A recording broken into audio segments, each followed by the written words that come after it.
бала тарбиясына көңүл бурбай калды. Өтө орчундуу маселе да булчу. Педагог десе бул мугалим деп көпчүлүк ойлойт да. Ар бир адам, ар бир инсан бул педагог, бул тарбиячы. Тарс турс болуп кетет, бакырып беребиз, чагып ийебиз. Ынандыруунун ыкмаларын билбейт. Бала туура тарбияланат, туура жолго чыгат бул үйдө. Салтка негизделген жакшы педагогдор чыгарат. Эне мектептерин ачышыбыз керек. Энелерди үйрөтүшүбүз керек. Телефон жана бала. Эмне үчүн пайдаланбаш керек балдар? Сүйлөшүп алыш керек балдар менен, келишим түзүш керек балдар менен.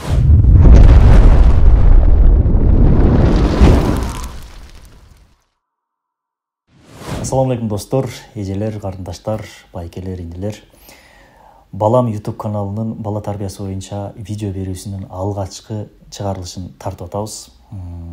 Бала тарбиясы боюнча сүйлөшөбүз, көйгөйлөрдү сүйлөшөбүз, анын чечүү жолдорун изилдейбиз, талкуулайбыз жана мындан ары кандай кадамдарга барыш керек ошол жөнүндө сөз кылабыз. Бүгүн бизде конокто 40 жылдык мугалимдик тажрыйбасы бар педагог практик, учурда шаарыбыздагы жеке менчик мектепте мүдүр болуп кызмат өтөгөн Атабаев Асан агайыбыз бар. Агай куш келиптирсиз. Убактыңызды бөлүп ушинтип келип бергениңизге чоң рахмат. Негизи эле азыр агай коомдо актуалдуу маселелер, көйгөйлөр, саясат, шоу маселелер, жаңылыктар, ушул сыяктуу окуялар болуп калды да. Анан мындай карасак, бала тарбиясы тууралуу көпчүлүк деле адам сөз кылбагандай көрүнүп атат да.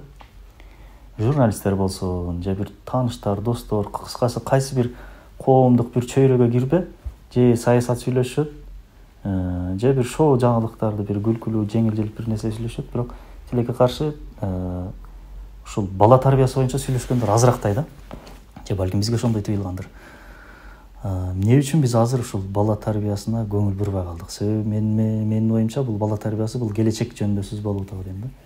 Эмне үчүн биз ушул нерселерден алыстап кеттик? Туура айттыңыз, Мансур ака, ушул маселе өтө орчундуу маселе да булчу, бала тарбиясы. Бала тарбиясына көңүл бурбайбыз деген мен ойлойм бул туура эмес.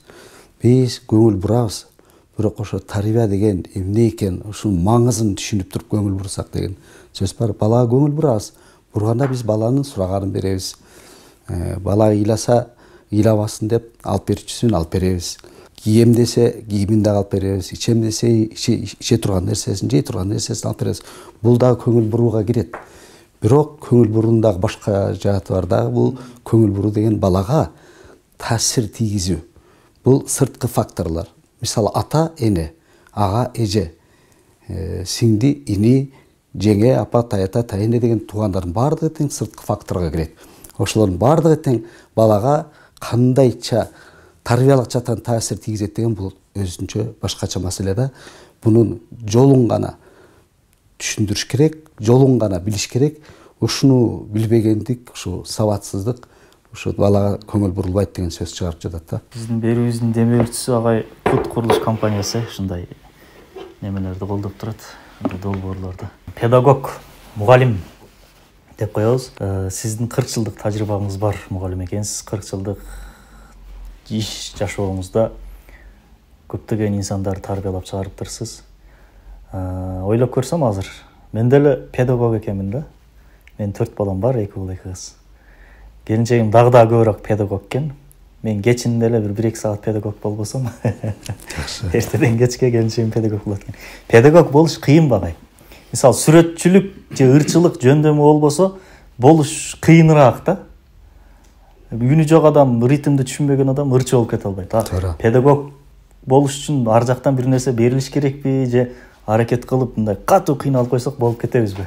Кандай дейсиз? Эң туура, эң туура. Бул жерде педагог деген сөздүн негизи маңызына сөңкүп кирсек, бунун маңызын туура түшүндүрүш керек да. Педагог десе бул мугалим деп көпчүлүк ойлойт да. Мугалим бул үйрөтүүчү. Мугалим бул бир теманы мисалы түшүндүрүп коет, жолун көргөзүп коет. Педагог деген бул жетелеп жүрүүчү деп которсо болот да. Түздөн түз айтканда жетелеп жүрүүчү. Жетелеп жүрүүчү педагог бул баардыгы кирет. Ата да, апа да кирет, чоң ата, чоң эне, тайене жана башка бир туугандар кошуна да кирет. Анан дагы бир сөз бар да, ушул тарбиячы деген да сөз бар. Тарбиячы баардыгы болот и болуш керек. Ким балдар менен алектенсе, ким балалуу болсо. Мисалы мен кошунам. Конокко кетип атат. Шашып атышат. Аяй кийимдерин кийишти. ражасын алды да, бирок бала калды. Алар тарбиячы, алар педагог. Эмне кандай жолун табат? Булар деген айтат, кошунасына келип, кошунам, баламды бир 3-4 саат кармап берип турчу. Биз баары эле келели. Ушундай жерге бараттык эле деп. Ошондо кошуна тарбиячылык милдетти аткарат. Кошуна тарбиячы. Демек, кошуна баланы алып туруп эле биз жерге камап койбойт да. Ал балдар менен алек болот. Балдар менен кандай? Эми азыктандырабы, же чогуу китеп окуйбу, же сүрөт тартышабы? Уже ал кошуна тарбиячы болуп кетет да, и педагог да болуп кетет. Ошон үчүн ар бир адам, ар бир инсан бул педагог, бул тарбиячы. Эч качан алар деген бул милдетти өзүнүн мойнунан алып кое албайт. Бул милдет байланган ар бир адамга. Башкача айтканда биз кааласак, каалабасак тарбиячыбыз педагогбуз. Эң туура. Болобузбу дегендей суроонун берилиши өзү ыңгайсыз болуп атат да, ошон үчүн болуш керек, бул милдет. Азыркы күндө өзүңүз көрүп атасыз, стресс, депрессия коомго аябай жайылды. Туура. Кээде балдар кылыктанып, эркелеп коет, анан кичине тарс-турс болуп кетет, бакырып беребиз, чабып ийебиз. Ошол педагог да. Эми ата-эненин синониму педагог болуп атат да. Ошодо эң чоң өзгөчөлүк эмне болуш керек, агай? Бул жерде эң негизгиси бул эмне? Бул мен азыр коркпой эле айтам. Илгери советтик доордо муну айтканда биз кичине анча-мынча чочулап турчубуз. Бул сүннөт. Бул кандай десем, шарияттын чегинде бул болбой турган нерсе. Какыс кылыш. Какыс кокус бул алсыздыкты билдирет деген мааниси бар да. Бул адам какыс кокус кылган адам бул ынандыруунун ыкмаларын билбейт. Бала менен кандай сүйлөшүш керек, баланы кандай ынандырыш керек, ошону билбегендиктен сабатсыздыктан келип туруп алар эмне кылат? Алар какыс кылат, урат, чабат. Уруу, согуу балдарды бул мен ойлойм бул эң акыркы чара, бул эң акыркы бул болбой турган, буга жеткирбеш керек негизи. Баланы чапканда бала мерес болот. Бала мээрим болбойт. Чоңойгондо мээрим эч кандай ата-энеге мээрим дагы мамиле кылбайт мээримди. Бул тастыкталган нерсе, бул жашоодо көрүнгөн нерсе, бул илимий да тастыкталган нерсе да. Мисалы айтып кетсем, көп эле изилдөөлөр жүргүзүлгөн. Эл аралык деңгээлде деле, Европада деле бүт бардык жерде изилдөө жүргүзүлүп, тастыкталган нерсе бул ошо түрмөдө жаткан адамдарды изилдешкенде 72% мээримсиз болуп чыккан. Эмне үчүн мээримсиз? Эмне үчүн киши өлтүргүч болуп, эмне үчүн ур болуп чыкты ал? Жөкүр болуп чыкты. Изилдегенде ошолордун таржымалын төрөлгөндөн баштап кандай өстү ал бала, кайсы чөйрөдө, кандай кырдаалда өттү. Ошондон кийин 72% эненин мээрими, эненин сүтүн эмбеген эмес деп тастыктоо болгондо бул илимий негизинде. Эненин демек сүтүндө бул бар да, бул Куранда бар. Эненин сүтүндө көп заттар бар экен. Баланын мээсине таасирин тийгизе турган, баланын өнүгүүсүнө түздөн түз. Анан эң негизгиси ошол баланын мээримдүүлүгүн өнүктүрүүсүнө, ошол сүт азыгынын канчалык деңгээлде экенин ушул тастыктап турат да. Демек ошол түрмөдөгүлөрдүн 72% мээримге тойбогондор. Тойбогон. Ошол эле кезде эне сүтүнө тойбой, мээримге тойбой. Эң туура. Демек биз деле эгер баланы катуу кармаш керек, эмне деген сөз бар элибизде? Катынды баштан, баланы жаштан деп. Бул макала анда бир аз орунсуз болуп калат окшойт. Жок, орундуу. Бул макала орундуу. Кандай түшүнсөк болот? Бул макала эң орундуу. Бул макаланы эч биз түртө салбайбыз, четке какпайбыз. Анткени себеби баланы жашынан эле бала деген эненин курсагынан баштап тарбияланат да. Тарбия десе биз баягы сөз эле чыбыкты, таякты. Вот ошондо болот да, биздики бир кандайдыр бир орусча айтканда бир стереотип пайда болуп калган да. Балаңды деген орустар айтат, держи своих детей в ежовых рукавах дейт. Колгаптын ичинде жанагы тикени бар колгапта кармап ала деген сөз бар да орустарда деле. Көп эле элдерде бар бул сөз. Бирок мен ойлойм, бала биз бир жерде бир конференцияда жолугушканда мен айтып чыккам. Жолдоштор, биз бала эненин курсагынан тарбиялап башталат деп атабыз. Ойлонуп көрбөйсүңөрбү? Ошо баланын атасы, энеси, ошо улан кыздар ошо жашка жеткенге чейин кандай кырдаалда жашады? Алардын тарбиясы кандай? Алар даярбы ошондой балалуу болуп, баланы тарбиялаганга? Ушу маселени карабайлы деген сунуштар болгонда, анткени себеби бала уже эненин курсагында болгон, уже бул кийинки этап деп ойлойм да, кийинки баскыч, кийинки тепкич бул деп ойлойм. Анткени себеби эгерде үй бүлө курганга уул кыздарыбыз даяр болсо, үйлөнсө, алар уже даяр болгондон кийин бала уже түйүлдүк пайда болгондо уже бала тарбиялай баштайт да. Бул жерден сырткы таасир. Бул үндөр, ар түрдүү үйдө болуп аткан нерселердин баардыгын тең бала кабыл алат. Бала угат. Энен уже курсагында бала. Ошондо тарбиялай баштайт. Тамеки тартса, тамекини жытып барат. Сөзсүз бала төрөлгөндө тамеки тартат. Бул тастыкталган нерсе. Жанжал болсо, идиш аяк сынса, кыйкырык өкүрүк болсо, сөзсүз бала дагы чоңойгондо, ушундай кылса болот тура, мен атам ушундай болчу деп туруп колтусун какус кылып коет. Жаман сөз айтып коет. Үзүн бийик көтөрөт. Тамак жакпаса же туз ашып кетсе, столдо аңтарып ийет. Ушундай маселелер баардыгы неден пайда болот? Ошо бала кандай шартта бала эненин курсагында жатты. Энени дагы мындай караганда азык таануусу дагы өтө орчундуу маселе да. Кээ бирлер эми азыркы турмушта көп ичпейт, витаминдүү азыктарды жебейт, иштейт 2-3 жерде, тияк бияктарда көп болот, стресс алат.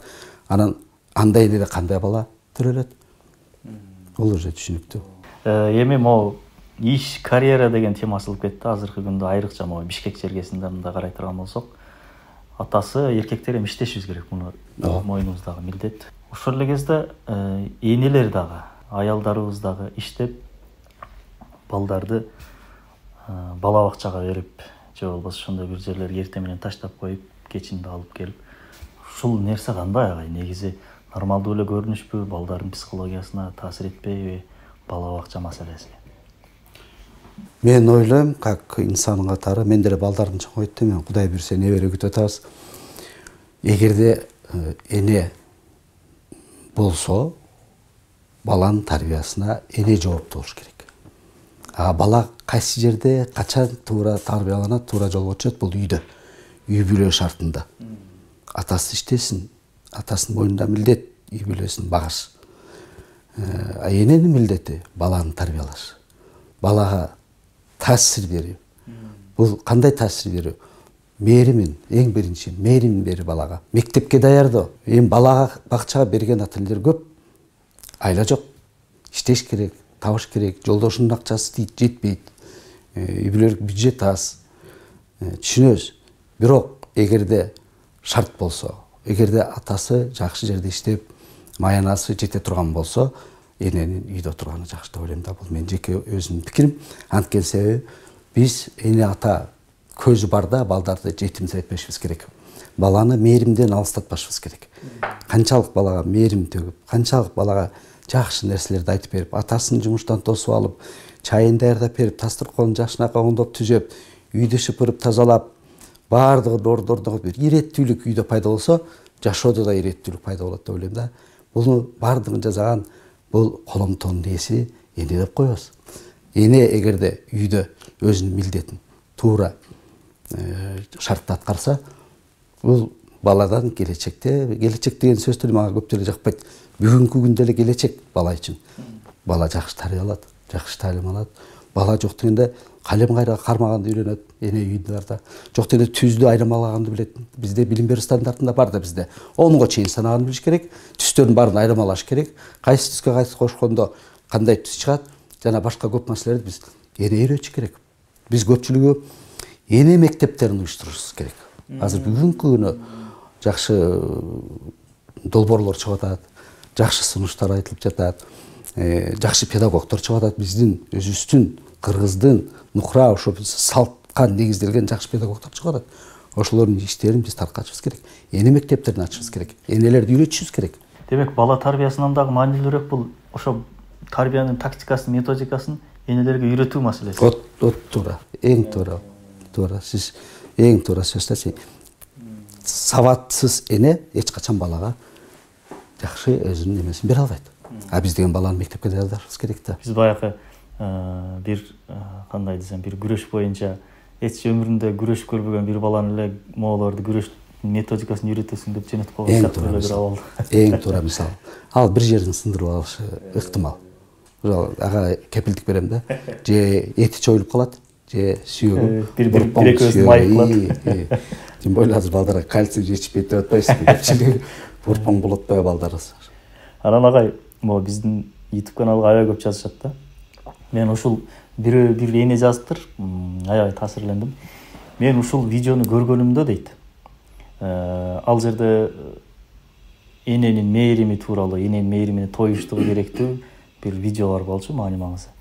Мен эгер ушул видеону көргөнүмдө могул жака иштегени келбейт элем, 2 ай мурун көргөнүмдө аттейин деп атат да. Мен ошо бир чет мамлекетке иштегени кеткен мигрант болуп. Балдар айылда, чоң эненин, чоң атанын колунда калган. Ал чоң эне, чоң атанын колунда андан башка дагы бир 7-8 бала бар. Байкуш чоң эне ошолорду карап багып жүрөт. Апа менен ата тиякта сырткы миграциянын балдардын психологиясына таасири агай. Эртең ошентип чоңойсо энесин сагынат. Биз деле могу союз кулагандан кийинки доордо балалык өткөн жаштар аздыр көптүр чекесин көрдүк. Апаң же атаң алыска кеткенде сагыныч кандай. Азыр мисалы мен бир күн 2 күн съемкага кетсем, балдарым келгенде болбой калышат. Эми ошол балдардын эртеңки күнү кандай болот?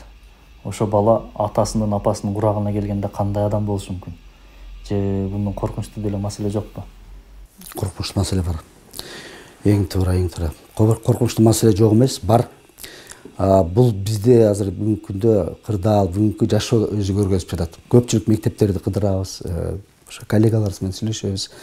Көпчүлүк мектептерде мигранттардын балдары окушат.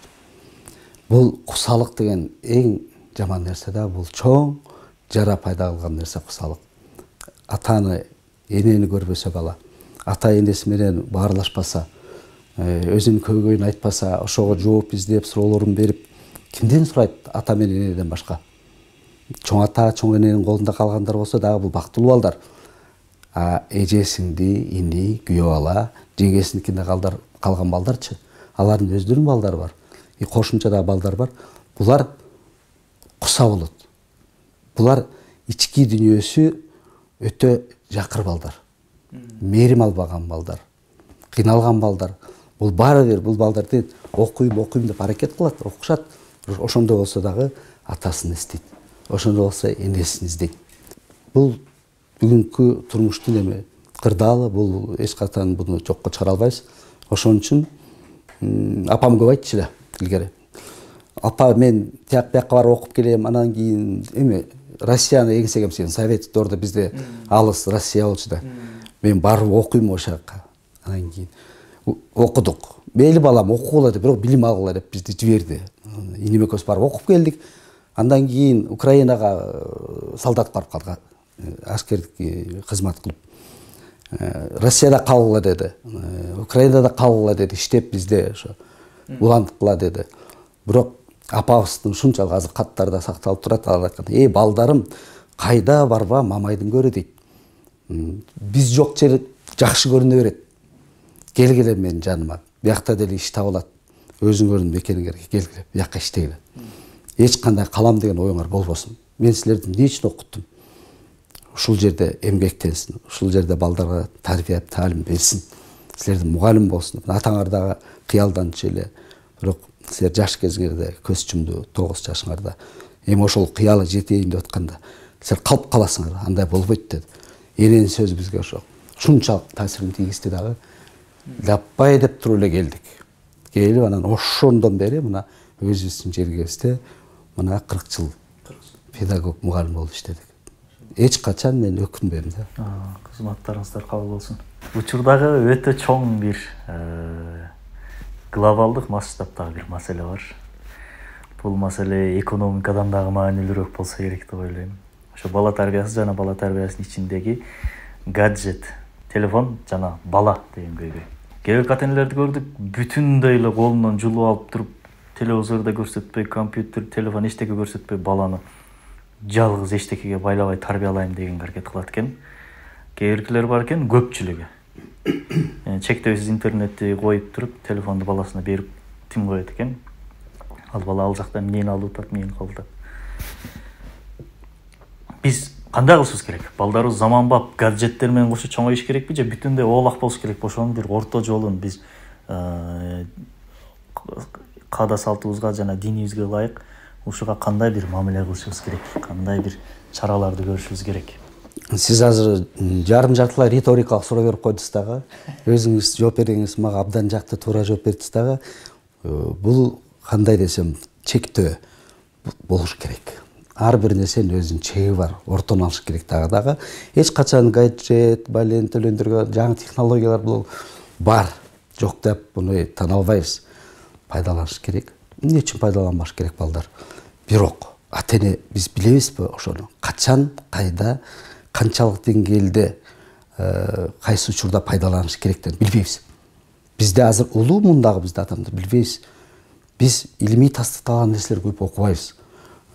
Канча саат биз мисалы бала бакчаларды кыдырабыз, көп окууларды өткөрөбүз. Кичинекей 6 жашка чейинки балдардан 15 мүнөттөн алыс кетпеш керек. 15 мүнөт гана көрүш керек, жанагы биз көрүбүз. Кино, түстүү телевизор, телефон, баары эле бирдей. Баарынан эле бар жанагы эмелер чыгат да. Ошондо кечириш дагы бир тактап алалы. 6 жашка чейинки бала 15 мүнөттөн ашык телефон болсун, телевизор болсун көрбөш керек. Көрбөш керек. Анткени себеби ал түздөн түз мээге таасир этет да. Мээге таасир этет. Баланын балдар кеч кирип кетип аткан, коюп жаткан боюнча кайткан. Болбойт. Бул балдардын кандай десем, бул ден соолугуна зыян да. Бул врачтар деле көп илим посттордун баардыгын тастыктаган нерсе. Бул баланын мээсине өтө көп таасирин тийгизет да. Анан кийин жаш өзгөчөлүгүнө жараша убакыттар, ченемдер бөлүнгөн. Ошолорду окушубуз керек, билишибиз керек. Кечиресиз агай, сөзүңүздү бөлүп атам, себеби бул өтө маанилүү, өтө курч маселе болгондугу үчүн азыр биздин көрүүчүлөр автоматтык түрдө ар биринде ушундай суроо пайда болду да. 15 мүнөттөн чектемекпиз, бирок балдарыбыз ыйлап болбой, ызычуу салып тополоң кылып атат. Телефон деп ыйлап, тили жаңы чыккан бала телефон деп атат. Эмне кылыш керек аларды? Азыр баланын колунан телефон алып койсоң, жанагы наркоман окшотконум үчүн кечирим сурайм. Наркоман дозасын алайын деп аткан кезде колунан алып койгон сыяктуу бир психический бир абалга дуушар болот да. Буга мен түздөн түз жооп берем. Бул өзүмдүн менин жеке пикирим. Бирок илим посттордогу изилдеп көрүшсүң ушу пикиримди. Мен да ушул тууралда көп маселени карап атам да, туугандарымдын балдарынан көрүпчү. Мисалы, эната бала курсагында кезинде кара эле эненин курсагына кайрылып атам да, канча мал телефон колунда алып жүрдү. Суроону башкача кылбайлы агай? Канча мал телефон колдонбой жүрдү дептир. Колдонуп жүрдү деген себеби колдонушу бул уже балдарды ошого тартышы. Бул энеси эле же атасы дагы? Атасы дагы, энеси дагы, агасы да, эжеси дагы. Чөйрө, үйдүн ичинде чөйрө. Бала уже ошо баланын эненин курсагында эле уже жаңы технология уже маалымат бар. Каалоосу бар. Бүттү. Эгерде комустун күйүүсүн коюп койсоң, эгерде жакшы сулук сөздөрдү айтсаң, бала менен көп сүйлөшсө, баарлашса, атасы келип сүйлөшсө, инилери, байкелери келип сүйлөшүп турса, байкелдери, эжелери сүйлөшүп келип турса, бул таасири күчтүү. Же телефон менен эле папа деп атасы дагы энеси да телефон менен сүйлөшүп, бала курсагында эмне кылат? Тепкилейт эненин курсагын. Жактырбайт андай нерселерди бала деген. Баланы Кудай Таала жаратты да, совсем башка нерсеге жаратты да. Биз ошо кайра эле кайталам, сырткы фактор менен биз балдарды уже тарбиялап, өзүбүз даярдап, адаптация кылып туруп, уже колуна даже төрөлгөндө эле колуна телефон берип койсоң деле, ал бала басып деле бериши мүмкүн. Демек агай, мындай болсочу, эми баягы бала төрөлүп 2-3 жашка келип калды. Боюна бүткөндөн баштап энеси телефон пайдаланып жүрдү, атасы алда жашайт. Ооба. Ошондойлорго эмне чара кылдыңыз керек? Ошондойлорго эмне чара? Бул жерде окууларды өткөрүш керек. Бул доор билимдүүлөрдүн, окутуучулардын доору деп көп аалымдар деле айткан. Ошон үчүн билим бериш керек. Үйрөтүш керек. Жаш жаңы үйлөнгөн жубайларды, баланы ушунун баардыгына китептерди чыгарыш керек. Кызыктуу, жакшы түстөгү, жакшы сүрөттөр менен бериш керек. Ушундай жакшынакай видео материалдарды чыгарыш керек жаш жубайларга деген. Баланы тарбиялоо, эненин курсагында баланы кандай тарбиялаш керек. Ушунун баары эми Аллах Таала бизге берди да акылды, аң сезимди, туурабы? Биз ошо илимий ошонун баарын ачылыштарды жасап атабыз. Ошонун баарын китеп кылып чыгарып, ошондой курстарды өткөрсөк болот. Мейли поликлиника менен сүйлөшөбүз, мектептер менен сүйлөшөбүз, бала акчалар менен, айыл өкмөттө эми бар да адистер, бар да патриоттор ошону уюштурганга. Жаштар мынакей көп жаштарда көп иш менен алек болуп ойлойм. Издеп жүрүшөт. Азыр окууну бүткөн, диплому бар, ишти алып бара албай атат да ошон тууралуу көбүрөөк иш жүргүзүш керек, маалымат бериш керек. Анан кийин билим бериш керек.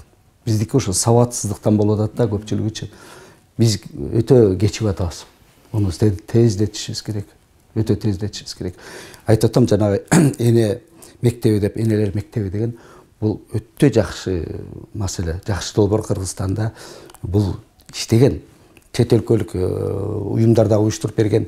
Бирок мен Кыргызстанда өзүбүздүн педагогдор уюштурган, Капар сыяктуу агайыбыз бар, ошолор уюштурган иштерди биз жерге таштабашыбыз керек.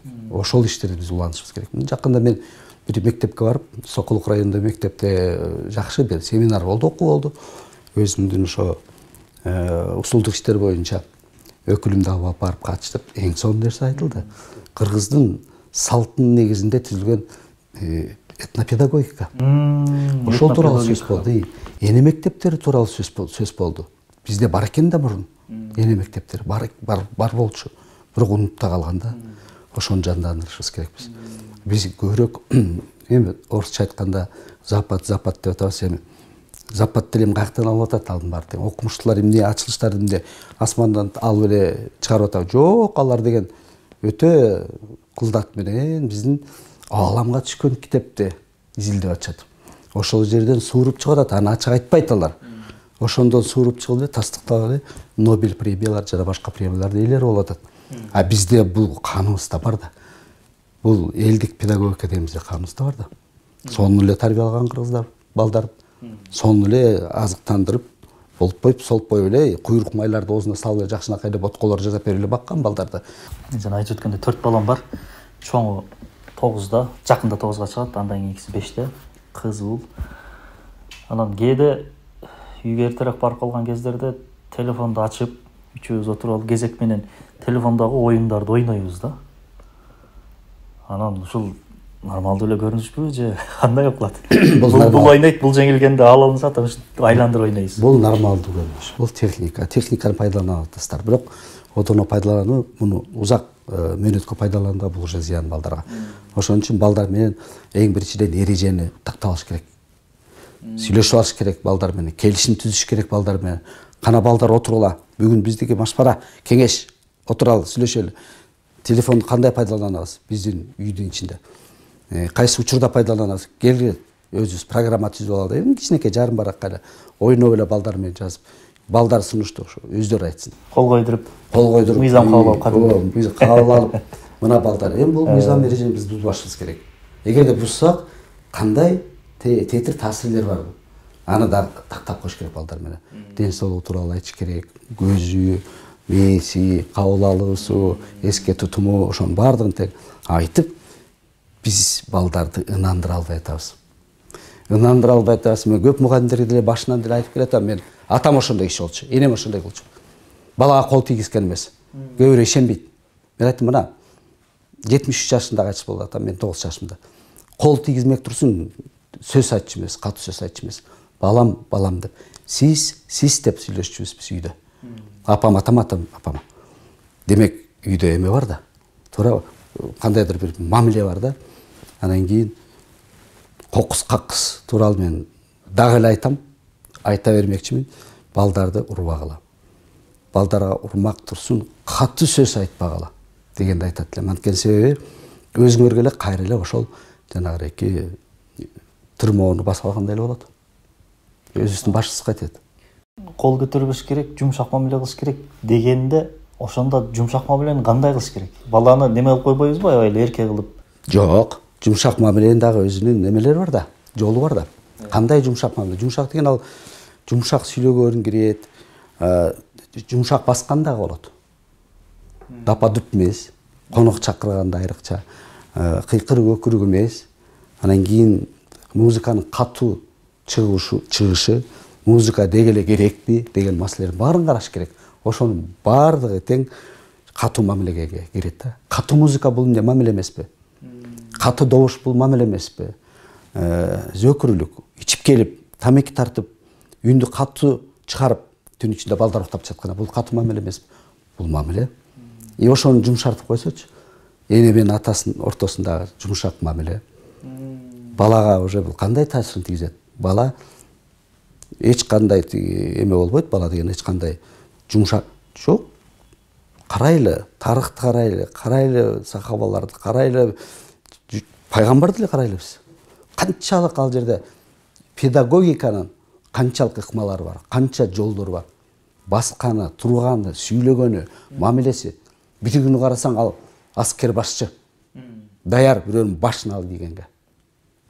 Бир карасаң ушунчалык назик, ушунчалык мээримдүү балдар менен Хасан Хусейн деп кол эмне берелер Фатима апабыз. Кылган мамилелери пайгамбарыбыздын.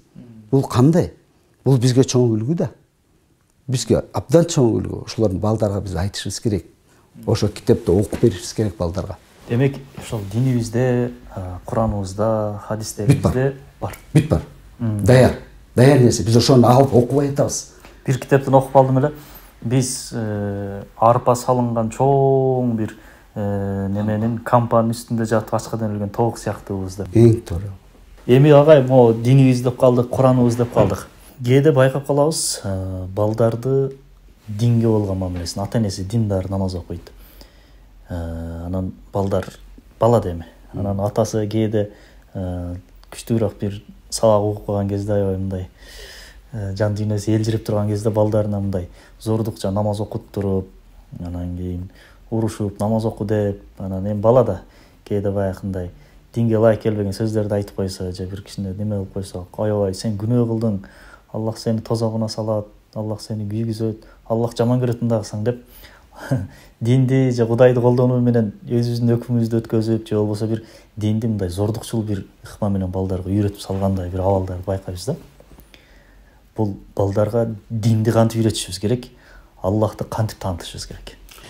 Эң жакшы суроо бул орчундуу суроо. Бүгүнкү күндө баарыбыз тең билебиз. Ислам дини тууралуу абдан көп азыр жакшы иштерде жүрүп турат. Ошондой болсо дагы кичине анча-мынча аксаткандар дагы бар, динди жаман көргөзгөн инсандар бар, жок эмес. Ошон үчүн алардын эң негизги катасы мажбурлоо. Эч качан динде мажбур жок. Болбойт мажбур динде. Чоң болсун, кичинекей болсун. Чоң болсун, кичинекей болсун. Чоң адамга болсун, аксакал 90го чыгып аткан аксакалды намазга жыгыш деген. Кантип чыгасыз ошо? Туурабы? Алдаса болот жаш башты дейт. Кантса болот как башты дейт. Эч качан как башты намазга жыга албайсың. Бул алардын намаз тууралуу ошо маңызын түшүндүрүү жолдору бул эмне жол? Амал тили. Бул менин жеке пикирим. Амал тили. Атанын жүрүшү, турушу, энеге жасаган мамилеси, балдарга жасаган мамилеси, ишине кылган мамилеси, иши жөнүндө жакшы нерселерди айтып келиши үйгө. Момундай болуп атат. Балдар коом менен байланыштыр керек. Социум деп коет, социум коом менен, коомдо болуп аткан жаңылыктар айт. Жакшы жактарын көбүрөөк айт. Анча-мынча кетирген катачылыктарын да кыпчып кетиш керек. Ошон үчүн бул амал тил аябай чоң тарбиячы. Чоң жол көрсөтүчү. Жүрүш турушуң бул тил сыяктуу айтып. Тил сыяктуу бүт айтып берип турат. Демек биз агай үйүбүздө ошол диндин өкүмдөрүн жашоо менен өзүбүз анан үйрөтүп атабыз. Эң туура. Моундай кыл деп баягы. Жок, кол менен момундай деген бул болбойт. Кол сөймөй менен адамды көрсөтүш дагы бул эч кандай кайсы эл болбосун, эч кандай элдин этикасына жатпайт бул. Балага мынтип көтөрүп Аллах жалгыз десе бир жөн. Момунтикен адамга бул жаман болбойт, бул өтө туура эмес да. Ошон үчүн биз балдарды тарбиялашта биринчи өзүбүздөн башташыбыз керек. Өзүмдүн чөйрөмөн, мисалы мен киммин, эмнеге жаралдым, милдетим эмнеде? Күтүлүүчү натыйжам эмне? Бул максат да, туурабы? Максат бул күтүлүүчү натыйжа. Күтүлүүчү натыйжа ким? Ким түбөлүктүү экен? Түбөлүктө эч нерсе жок. Өсүмдүктөр деле өлүп кайра тирилип атат. Жаныбарлар да өлүп кайра тирилип атат. Мезгил дагы өлүп тирилип атат. Кайра жазда бир дөп жашыл эмне барып пайда болуп атат. Ушундай эле жашоо бул ааламда болуп аткан нерсе. Адамда дагы бар. Аалам бул бир кичинейтилген адам. Адам бул бир чоң аалам деп түшүнсөк болот да. Ошон үчүн адам өзүн кандай алып жүрөт? максатын билеби, эмнеге жаралды адам. Анан кийин өлүмдөн кийин эмне бар дегенди. Ошон үчүн биз ынандыруу ыкмасын жакшы билишибиз керек. Качан адам ынандырып баланы намаз окуганга үйрөтөт, жакшы туура түз жүргөнгө, адебакылыкка үйрөтөт. Качан өзү ошо адебакылыкта болгондо, качан өзү ошо жолдорду өзүнүн кыймыл аракети менен, сөзү менен, жасаган иштери менен жасаганда, ошондо бала көрүп туруп, бала көргөндү жакшы аткарат. Укканды эмес. Мектепте деле мугалимдер деле келет да, теманы түшүндүрөт да, айта берет, сүйлөй берет, лекциясын окуйт. Бир-эки бала түшүнөт, калгандар түшүнбөйт. Ошон үчүн анан ынандыруу жагын аябай жакшы басым кылыш керек. Анан кийин эң бир жакшы жерлери бар. Бул педагогикада көп эле жылдан бери пайдаланып келе турган нерсе. Бул көп алдыңкы педагогдор дагы муну тастыктап, жакшы нерселерди айткан. Биз окубайбыз көпчүлүгүбүз. Мугалимдер, тарбиячылар, ата-энелер китеп окугулачы деп мен кайрылып кетет элем. Окусак ошол жерде баардыгы тең жазылган. Көп нерселер жазылган. Мисалдар менен, далилдер менен жазылган нерселер бар. Мисал алсак, айтып атпайсызбы, сырткы факторлор депчи, ата-эне балага. Ата-эне жок болсо, бала жетим болсо, ким? Чоң ата, чоң эне бар. Тайата, тайэнеси бар. Агалары бар, тайэкелери бар, тайэжелери бар. Бүт ошонун баардыгы тең балага таасирин тийгизет.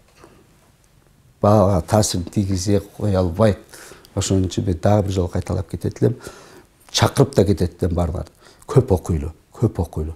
Канча көп окусак, ошончо бизге жакшы кандайдыр бир тажрыйба пайда болот деп анан окуган нерсеңди турмушка ашыр. Пайдалан ошону, көрүп көр, эксперимент жүргүз. Коркпо, эксперимент жүргүзгөндө. Ошондо гана биз бир жакшы натыйжага жете алабыз деген ойдомун да. Дайыма изденүүнүн үстүндө болуш керек да адам баласычы. Ар бир атанын максаты бар, балам мындай эр жүрөк баатыр болсун деп. Кантип балдарды баатыр кыла алабыз? Балдарды баатыр кыла алабыз. Качан биздин ошо балдарга баатырлыктын сыфатын, баатырлыктын маңызын түшүндүрүп, көп мисалдарды келтирип, дагы жана окуган китептер боюнча канчалык мына Лев Николаевич Толстой деп коем. Мен адабиятчымын да. Дүйнө жүзүндө согуш майданын, согушту эң жакшы сүрөттөп берген. Согуш жана тынчтык. Ошол ал мисал бизде бар да, 14 кылым мурунда бери уже чагылдырып уже жазылган. Пайгамбарыбыздын өмүр баяны эмне деген китеп? Эмне деген керемет? Ким окуп атат ошону? Мен азыр ушундай кылып атам. Кудайга шүгүр, ушу доордо жашап калганыма айтып атам. Ар бир үйдө пайгамбарыбыздын өмүр баяны болуш керек деген. Болуш керек. Талкууланып туруш керек, окуш керек ошолорду. Анан ар бир үйдө Куран болуш керек, китеп болуш керек. Ааламдын чагылдырган китеп ал. Бизди жараткан заттын сөзү да. Ал сөздү укпай, окубай жүргөн биз зөкүр болуп атпайбызбы, өзүбүзгө зулумдук кылып атпайбызбы? Айтпадым жана мен. Ачылыштан бардыгы тең ошо Курандын негизинде. Керек болсо конституциялардан бардыгын ошондон алынып атат керек болсо. Туурабы? Илимий ачылыштардын бар ошонун негизинде болуп атат да. Илим менен дин чөйрөсү бир кетиш керек. Бирөө алдыга кетпеш керек, бирөө артта калбаш керек. Чогулуп кетиш керек. Анткени себеби Кудай Таала бизге аң сезимди берди. Инсан ойлонгула дейт бизде. Ойлонгула, ойлонуп иш кылгыла, окугула деген. Жабраил периште деле биздин пайгамбарыбызды кыскан да 3 жолу. Оку деген да. Мен билбейм, тамга тааныбайм, мен окубайм деген. Кантип окуйм, айгер окуганды билбесем деп 40ка чыккан адам ошентип айтат. Оку деген. Аллах Таала ошентип биздин арабыздан чыккан пайгамбарга ушундай бир эме бергенден кийин кудурети менен өзүн бизге уже ошол эле мисал бизге бериш керек да, таасирин тийгизиш керек да. 3 эле сөз: оку жана оку. Мунун авторлору болуп кеткендер деле бар. Билесиздер, фараондорду автор болуп алган да. Ошон үчүн ушу жөнөкөй нерселерди ичине изилдеп, ойлонуп койсок элек жакшы натыйжа болот деген ойдомун. Тамак жебеген балага эмне кылыш керек? Азыр массовый түрдө балдардын табити жок да. Бул тамак жедирүү боюнча проблема бүт эле жерде бар. Үй бүлөлөрдө бар, бала бакча, мектептерде дагы бар. Керек болсо студент балдарыбыз бар. Айтабыз: курсаңга бирдемке салып кой, ашказанда бирдемке болсун, кичине анча мынча иштеп турсун. Иштебей калган ашказанда уже жара пайда болот деп түшүндүрүш керек да. Кайра эле ындандыр жолу да. Мисалы советтик доордо бул маселе да бар болчу. Кайра эле мен апамды мисал келтирем. Мен апам мага көп нерсени үйрөткөн, билинбегени менен. Айткан, телефон чалып, катына дагы жазып, балдарым эртең менен турганда бир жумуртканы тешип туруп, туздан кичине дамдатып туруп, анан кийин соруп туруп ичпейгиле. Бүттү. Ач калбайсыңар. Денеңерге дагы эме зулумдук кылбайсыңар. Ошол силерге жетет деген. Бир эле жумуртка бир күнгө. Элестеткиле. А көп алымдар дагы айткан да, адам баласы аз жеш керек, ченемдүү жеш керек. Аз же, ченемдүү жеген эле. Ошон үчүн балдарга биз аз бергенде дагы ошо витаминдүү, ошо керектүү нерсени балдарга беришибиз керек да. Ошону түшүндүрүшүбүз керек. Мисалы мектепте мен ашканада балдар тамак жеп атканда көбү сырды жечмес да.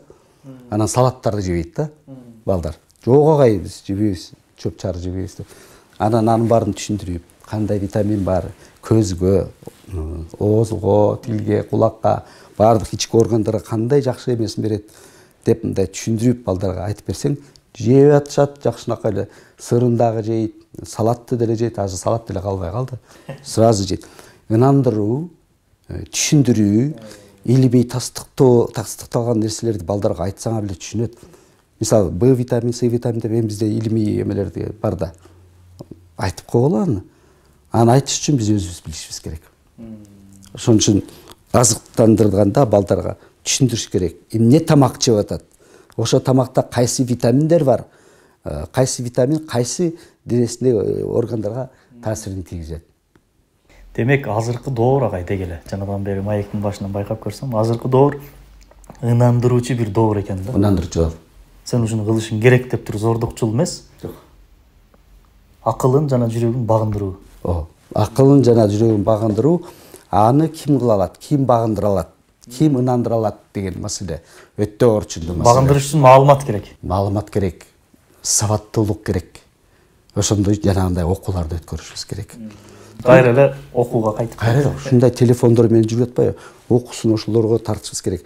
Кызыктуу, жакшы видео материалдарды, жакшы мындай китептерди чыгарып, жөнөкөй китеп, мындайлардын кереги жок. Аны окубайт. Азыр бизде окуу маселеси өтө оор. Китепке тартуу өтө оор. Китеп деп калдыңыз, биз бир китеп чыгардык. Бул биздин китебибиз агай ушу балдарга арналган. Хикаяларды койгонбуз. Эң сонун. Балдар абдан жактырат хикаяларды. Өтө жактырышат. Анан ар бир хикаяга бирден хадис кошконбуз. Маанисине ылайыктуу. Анан бирден сүрөт. Пайгамбар сөзү бар эмеспи? Жакшылык кыла албасаң эч болбосо жамандыктан алыс бол деген сөзү бар. Ал биздин билим берүү министрлигинин алдында турат. Илинип турат. Мен сүрөткө тартып алып туруп, ушуну алып келип туруп, мектепке чаптап салдык. Кечээ эле балдардан дагы суратам. Эй, балдар, мону окудуңарбы? Кимдин сөзү? Билебиз дейт. Бул биздин пайгамбардын сөзү дейт. Түшүнөсүңөр десем, ооба түшүнөбүз агай дейт. Демек, ушундай нерселер менен биз балдарды тарбиялашыбыз керек, балдарды ынандырышыбыз керек. Так, бул абдан жакшы китеп экен. Сүрөттөр дагы түштү экен. Абдан жакшы. Балдарга бул жагымдуу, өтө интернеттен көчүп койбо, ошо сүрөтчүгө тарттырдык да тай. Абдан жакшы. Балдар негизи хикаяларды аябай жакшы. Мына бул балдар мына 5-6 класска чейинки балдарга берсе болот. Эң кызыктуу. Мен бир-эки ата-энеге берсем, алар айтып келишти. Сен балдарга деп бердиң дейт, бирок биз окуп таасирлендик дейт. Ар бир адамдын ичинде бир жаш бала жашайт дегендей. Эң жакшы, Алла ыраазы болсун, бул өтө жакшы китеп экен. Сизден кичинекей болсо да көп белек сыяктуу кабыл алып коебуз. Рахмат. Агай, келип бергениңизге чоң рахмат. Бул темада эртеден кечке, кечтен таңга чейин сүйлөшсөк аздык кылат. Азыр эми биздин катталуучуларыбыз көбүнчө жаш энелер. Ошол жаш энелерге сиздин каалоо тилегиңиз, 40 жылдык опыту бар, тажрыйбасы бар бир педагог катары сиздин насаатыңыз. Рахмат. Бул негизи жалпы кыргызстандык ошо жаш энелерге айтып кетмекчимин. Мээримдүү болгула, мээрман эне болгула. Тажрыйбаңар аз болсо дагы ошону көбөйтүп, ошону байыртканга, ошону бир максат кылгыла. Көп окугула өзүңөр. Көп окуп бергиле балдарга. Үй бүлөңөрдө көп окугула. Жакшы мындай китептер чыгып атат. Ушундай китептер аркылуу балдарга таасирди тийгизсеңер, энелер эртеңки мына бүгүнкү наристелер эртең чоң инсан болот. Ошондо көрөсүздөр натыйжасы кандай экен. Ошон үчүн силерге мен биринчиден ден соолук каалайм. Аллах Таала оор берет экен, сыноодо болот экен, эми анын өзүнүн акылмандуулугу бар экен. Берсе да жеңилин берсин. Анткени энелер силер балдар менен алектенесиңер. Ушу балдардын тарбиясына көңүл бурасыңар. Ушу атасы менен биргеликте, бир туугандар менен ынтымакта болуп, ушу балдарга жакшы тарбия берүүңөрдү мен каалап кетмекчимин. Кандай бир маселелер болсо, кандай бир суроолоруңар болсо, биз жооп бергенге, айтып бергенге, бир кандайдыр бир жакшы кызыктуу чыккан басмаканалардан чыккан китептер болсо сунуш кылганга даярбыз. Рахмат. Чоң рахмат агай, ушунчалык убактыңызды бөлүп, ушу бала тарбиясы жөнүндө маселеге көңүл буруп келип бергениңиз үчүн чоң рахмат. Достор, бүгүн бизде студиябызда конокто Атабаев Асан агай болду. Асан агайыбыз өзү 40 жылдык тажрыйбасы бар мугалим, практик педагог, учурда калктын аярлуу катмарынан чыккан деп койсок болот агай. Аярлуу катмарынан чыккан балдардын мектебинде мүдүр. Анда эмесе достор, биз кийинки чыгарылыштарыбызда албетте бала тарбиясы жөнүндө дагы сүйлөшөбүз.